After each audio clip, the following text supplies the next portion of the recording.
everyone, welcome back to my channel. Today I am in no makeup. I'm still in my pajamas and it's like 5 p.m. There are some days like that as a mom.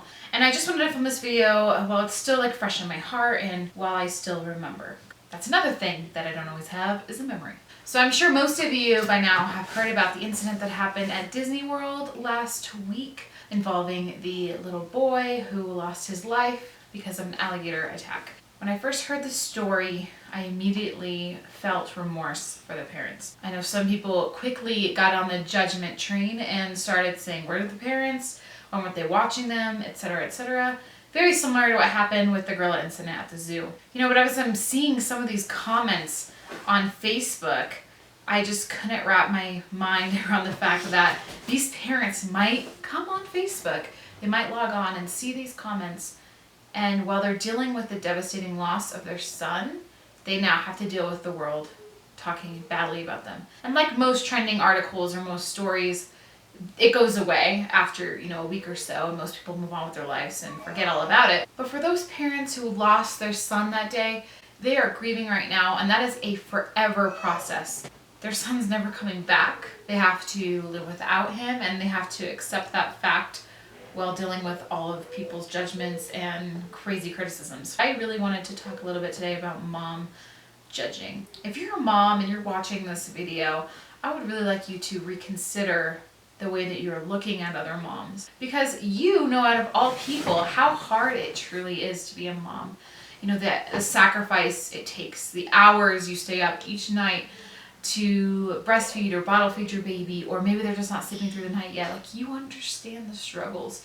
You understand how hard it is. And if you're a parent, you've also experienced moments where you have either not watched them for a second, or they go and hurt themselves, things that are way beyond your control.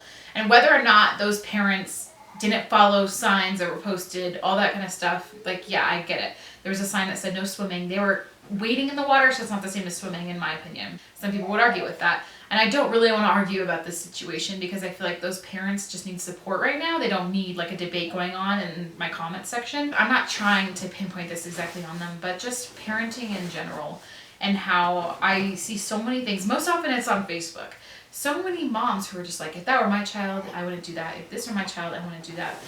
And look, I used to be that judgmental person. We talked about this once before in one of my previous videos. I used to judge moms all the time before I was a mom. Motherhood is a really, really hard thing, and so is fatherhood. I think it's really easy to look at people from what we see. Maybe we don't know the person, maybe we just read an article, or maybe we just had mutual friends with somebody. Anytime someone does something that we don't agree with or that we don't deem as appropriate, the last thing that we need to be doing is getting on our keyboards or using our words to hurt that mom and that dad. I think of like all these stories that you hear back in like our great-grandparents' days and our great-great-grandparents' days. They didn't have the internet to shame, so they didn't have keyboard warriors, as I call them, people who sit behind a keyboard and talk absolute smack about somebody but would never say it to their face. They didn't have to deal with any of that, so in a sense, it was almost like the simple life. But they all rallied together, and they were just groups of moms. It didn't matter whose kid was whose, or what somebody else's kid did. Everybody took responsibility for the child. It was like a tribe. But nowadays, it's like the complete opposite. It's almost like instead of rallying around one person's child, we're trying to find something wrong with that one parent and trying to attack them based off of what they believe or how they parent or etc. And I posted a status about this on my personal Facebook page right after it happened. Obviously for me, I love social media because this is my career.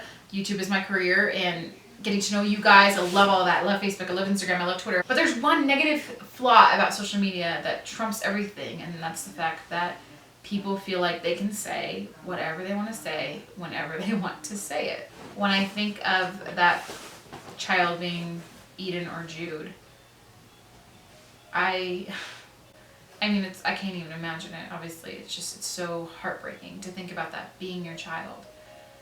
So why don't we put ourselves in these moms and these dads' shoes? Why don't we think of it as being our child? And why don't we do to them what we want done unto us, which is support, which is prayer. Like, you may not agree with the situation. You may not think that they are great parents. Why do you have to post that on the internet? Why don't you keep that to yourself? You know what I mean? And you are somebody who realizes that kids are kids and mistakes happen, and sometimes that can be deadly, which is the most heartbreaking thing ever. But if you realize that and you know that, and you know these people personally, go to their house, bring them food, show them your support that way. And I just feel like one day Facebook could be a place, and the internet could be a place where all we're seeing and all we're reading about is positive stories. Like, I want to believe that, especially the ones that have to do with kids and parenting in general. But it starts with you. Whoever you are that's watching this video, it does. It starts with you. If you're that parent who's constantly critical of other people or judging other parents based off of what you see in a 4-paragraph article or a 20-minute video on YouTube, you have to stop. You have to, because you don't know what they're dealing with. And these parents who just lost their son, they could be going through the worst of worst before they lost him. You know, they could be depressed people naturally, and then you deal with this kind of stuff and the hate and negativity that comes with it, and that's really, really devastating for them. That's detrimental. So I just want to encourage you guys with that. Like, let's just watch the words that we speak and the way that we talk about people we know or people we don't know. Just people who are really struggling, and let's offer help and encouragement and do something that's actually worth the energy, as opposed to getting on our keyboards and attacking that parent. I know we all come from different backgrounds, different stories, different ways that we were brought up in life. So I'd love to hear you guys' opinion on the topic. If you agree or if you disagree, tell me why.